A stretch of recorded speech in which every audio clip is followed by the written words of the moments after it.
We're doing just fine. Let's talk about immigration. We've heard analysts already this morning say not much is going to get done. Do you agree with that? Well, I think that's probably right. I think just politically right now it's difficult to do. I think that there's a lot of us, and I think the majority of us recognize that this is an issue that needs to be addressed.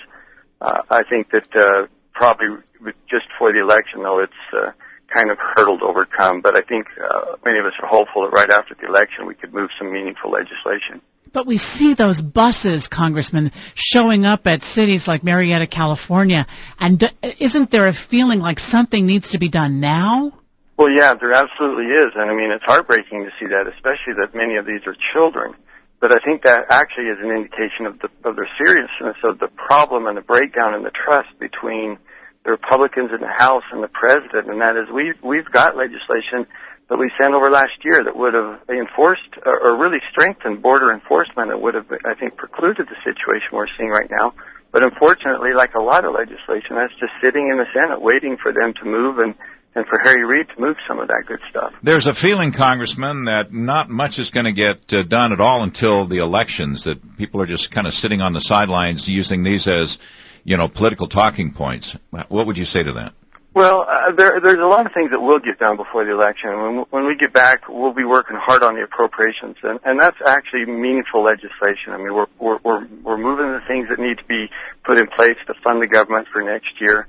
And remember, we've been operating in an environment in the last few years where we haven't moved appropriations bills, which are some of the things that led to sequester and the government shutdown. And we're going to avoid those situations, and that's good. That's good for the American people, and I think it shows that, on those important bills, there still is a will to move some things forward.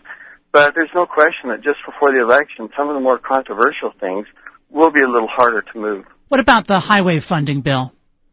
Yeah, that's a real mess, isn't it? I mean, here it is. We have the irony that by increasing the CAFE standards and the fuel efficiency for cars, we've left the Highway Trust Fund underfunded because, of course, that's funded out of the gasoline tax. But again, that's another issue where I think a lot of people look at it and says we have to fix this. We've got to do something, hopefully even strategic, even long term, not just a fix for this year. There's 2 or 3 different ideas out there that are being, proposed, of which several of them have bipartisan support. I think you'll probably see that legislation move before the election. I hope so, Congressman. I hope we can check back in with you soon. Congressman Chris Stewart with us on the KSL In-Depth at 15 and 45.